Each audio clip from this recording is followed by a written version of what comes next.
SS પોબારું નામ છે. બાલાજી હોસ્પિટલમાં ઘટના બનેલ છે. મારા મધરનું આપણે ગર્ભાશયની કોથળી કઢાવવાનું ઓપરેશન 27 તારીખે કરેલ છે. 27 તારીખે તેમને એડમિટ કર્યા અને 28 તારીખે તેમનું ઓપરેશન હતું મંગળવારના રોજ. ત્યાં તેમને ઓપરેશન સવારે 8 વાગે લઈ ગયા હતા. બરોબર. ત્યાં કોઈ પણ જાતના કાંઈ લોહી વગરના કોઈ પણ રિપોર્ટ કર્યા વગર તેમનું ઓપરેશન કરેલ છે. અને 11:30 વાગે મેડમે ઓપરેશન થિયેટરની બહાર આવી અને અમને એમ કીધેલ છે કે ભાઈ ઓપરેશન સક્સેસ થયેલ છે. એટલે અમે એને પૂછ્યું કે સર્જનની જરૂર નહોતી પડી, કેમ કે અમને પહેલાં એમ કીધું હતું કે ભાઈ સર્જનની જરૂર પડશે તો અમે બોલાવશું. ટોટલ 70,000 રૂપિયા ફી ચૂકવેલ છે. હવે એમને એમ કીધું હતું કે ભાઈ સર્જનની જરૂર પડે તો એના એક્સ્ટ્રા ચાર્જીસ થાય. એટલે અમે એમ કીધું હતું કે ભાઈ અમારી પરમિશન વગર તમે બોલાવી લેજો. એટલે એ લોકોએ બહાર આવીને ઓપરેશનમાંથી થિયેટરમાંથી બહાર આવીને એમ કીધું કે ભાઈ સર્જનની જરૂર પડી હતી, બરોબર, ક્રેશ ક્રિટિકલ થઈ ગયો હતો.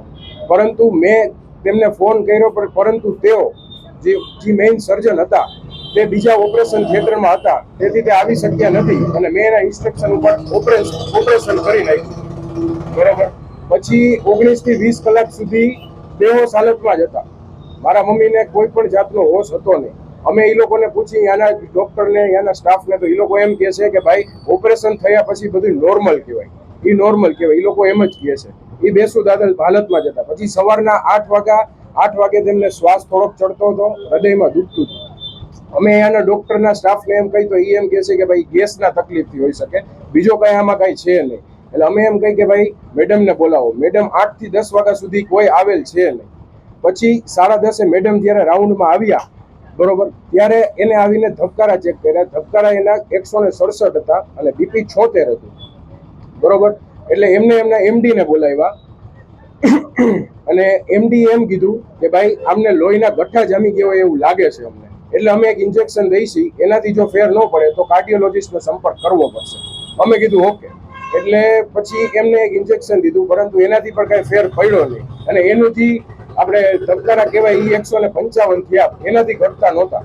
એટલે મને ને મારા ફાધરને અંદર ઓફિસમાં બોલાવ્યા અને એમ કીધું કે ભાઈ આપણે ફરજિયાત કાર્ડિયોલોજી પાસે અત્યારે લઈ જવા પડે એમ છે. એટલે અમે કીધું કે અમે કોઈ પણ રીતે પહોંચી શકીએ તેવા માણસ નથી. તો એને એમ કીધું કે તમે પૈસાનું કોઈ પણ જાતનું ટેન્શન ન લ્યો, અમારી હોસ્પિટલ વાળા બેઠા છે, એ અમે લોકો સંભાળી લેશું. એટલે અમે કીધું ઓકે. એટલે એ લોકોએ એમ્બ્યુલન્સ બોલાવી લીધી અને લઈ ગયા ઓલિમ્પસ હોસ્પિટલમાં ડૉક્ટર મિહિર તન્ના પાસે. સાહેબ મિહિર તન્નાએ ત્યાં એમનું બધું પ્રોસિજર ચાલુ કરી અને તેમનું એન્જિયોગ્રાફી કર્યું. એન્જિયોગ્રાફીમાં મિહિર તન્ના સાહેબે એમ કીધું કે ભાઈ એના હૃદયમાં લોહીના ગઠ્ઠા જામ થઈ ગયા છે, એટલે એની પ્રોસેસ ચાલુ કરવી પડશે. એટલે ત્યાંના જે બધા બિલ હતા એ પણ એ લોકો ભરવાના હતા એવું અમને કીધું હતું. અમારી પાસે મેડિસિનનું બિલ આવ્યું 51,000 રૂપિયાનું. એ પણ એ લોકોએ કીધું કે એ તમારા બાલાજી હોસ્પિટલના જે મેઇન ડૉક્ટર સાહેબ શ્રી છે તેની સાથે વાત થઈ ગઈ છે, બરોબર. એટલે અમને કોઈ પણ જાતનો એનો 1 રૂપિયો દેવાની ના પાડી. પછી એ લોકોએ એન્જિયોગ્રાફી કરી અને એની પ્રોસેસ બધી ચાલુ કરી. અંદર લોહીના ગઠ્ઠા જામી ગયા હતા એ કાઢવાનું ચાલુ કર્યું. પછી એને એમ કીધું કે અમે અડધી થી પોણી કલાકમાં એને ICUમાં રાખશું, અત્યારે થોડુંક સ્ટેબલ હોય એવું લાગે છે, મિહિર તન્ના સાહેબે એવું કીધું.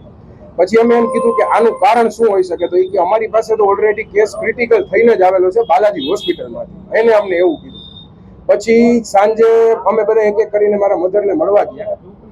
થોડુંક સારું હતું, પણ ધબકારા એના નોર્મલ નહોતા થતા ને બીપી પણ નોર્મલ નહોતું થતું. પછી સાંજે 9 વાગ્યાની આસપાસ એ લોકોએ એ રીતે કીધું કે ભાઈ વેન્ટિલેટર ચડાવવું પડે એમ છે.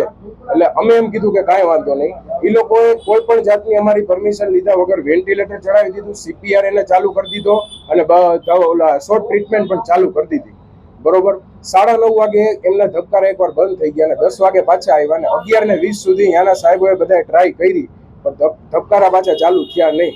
એટલે બાલાજી હોસ્પિટલની બેદરકારીને લીધે મારા મધર એક્સપાયર થઈ ગયા અને અમારી પાસે અંદાજે 1.5 થી 2 લાખ રૂપિયાનું ત્યાં બિલ થયું હશે, પરંતુ અમારી પાસેથી 1 પણ રૂપિયો લેવામાં આવ્યો નથી. એટલે બાલાજી હોસ્પિટલના વાંકની લીધે થયું હોય તો જ ન માંગે ને.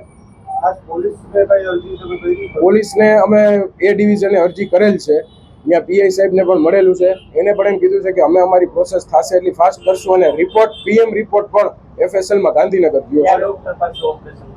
ઓપરેશન કરાયું હતું ડૉક્ટર કવિતાબેન નાદાણી. અમારી માંગ એટલી જ છે, કોઈ પણ જાતની પૈસાની માંગ નથી, ખાલી ન્યાય જોઈએ છે કે ભાઈ કવિતાબેન છેલ્લે સુધી હાજર પણ નથી થયા કે એમાં શું એને ઓપરેશન કર્યું. કોઈ પણ જાતનો અમે 1.5 કલાક સુધી ફોન કર્યા તો કોઈ આવેલ નથી. હા, અને હા, એને ચોખ્ખું એમ કીધું કે થોડો ક્રિટિકલ કેસ થઈ ગયો હતો ઓપરેશન વખતે, પરંતુ અને આંતરડા સાથે એની કોથળી ચોંટી ગઈ હતી. એની ગર્ભાશયની કોથળી મારા મધરની આંતરડા સાથે ચોંટી ગઈ હતી કે સર્જનને ફોન કર્યો પણ સર્જન આવેલ નથી કે એ બીજા ઓપરેશનમાં હતા. એટલે કે મેં એના ઇન્સ્ટ્રક્શન કહેવા મુજબ એને જેમ કહેતા કે એમ ફોનમાં ઇન્સ્ટ્રક્શન ઉપર મેં ઓપરેશન કરી નાખ્યું છે અને સક્સેસ થઈ ગયું છે.